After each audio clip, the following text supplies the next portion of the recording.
So how do we refactor it? What I'm going to do is I'm going to create two services, right? I'm going to create one service for the movie info API call and the fallback, and create another service for the ratings data call and the fallback.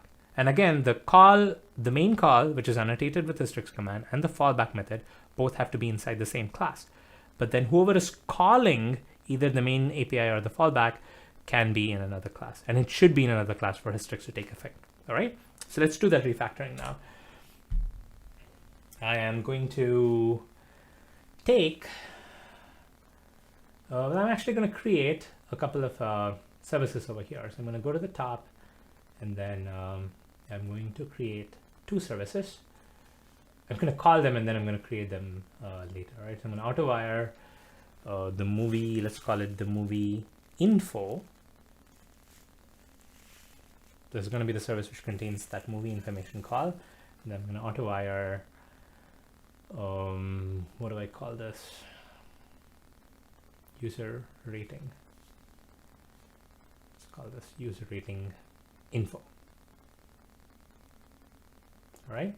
So these are the two services that I need to create. I'm going to create a class for movie info first. I'm going to create this in the, let's say, services package. It really doesn't matter where this class resides. It's just that it has to be a separate Spring Bean so that Hystrix has the opportunity to create a proxy.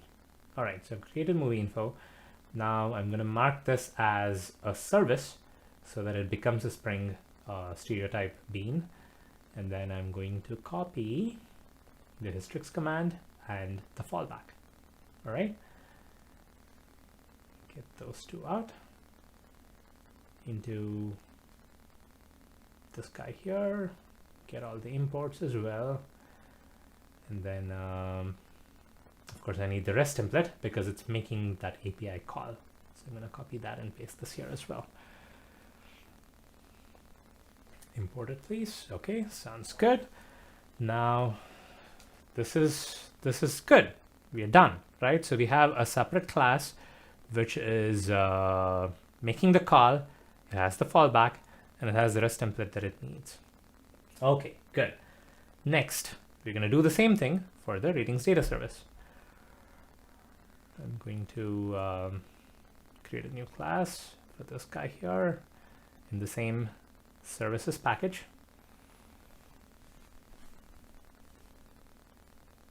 And then mark it as a service annotation, and then do the same thing. I'm going to go back to the main class, copy over the API call method, which is the Hystrix command, and the fallback. Put that in there.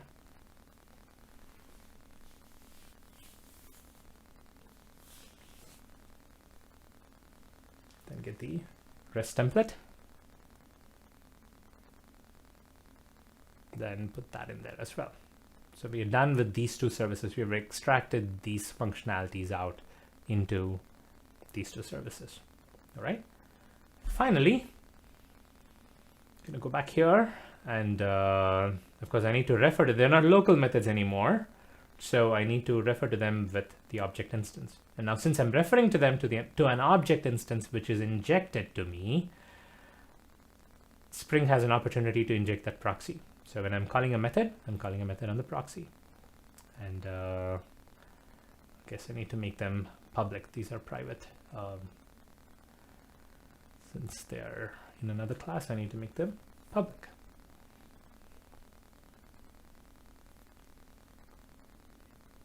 Okay, I guess we're good to go. Now we have taken those methods out, and this should work. This is actually, I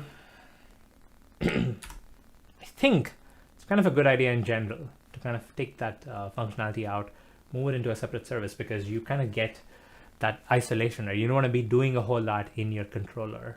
So it's a good thing to do anyway, but I wanted to highlight that this is something that you have to do in this case, because otherwise it's not going to work because of all the proxy issues that we now have learned about. All right, so now that we have done this, next step to do is to restart our movie catalog service.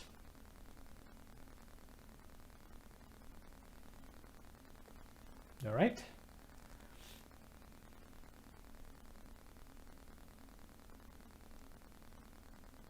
And once it's restarted, I'm going to go here, refresh, make sure that works. And now I'm going to kill one of the servers, right? Let me kill the movie info service.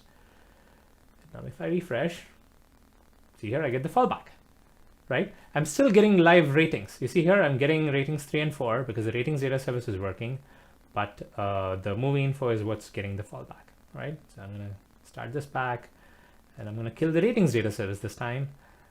And I think it should fall back because that's like the first service that's getting called, so there's no opportunity to call the movie info service with a valid name, so that should result in a fallback anyway. So yeah, that results in a fallback.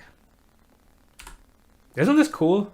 You basically have one API which is calling 2 separate APIs, and you have a granular level of fallback. So depending on what service has failed, what service causes the circuit to break, you have a fallback only for that service, and then the rest of the services still work fine.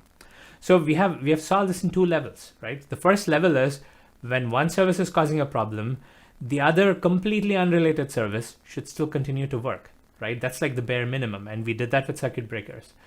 This is one level above. You're tackling a problem where there is one API call which is calling 2 services. It actually needs those 2 services to work. You're still making that a better experience. You're not breaking that thing when one of the services break.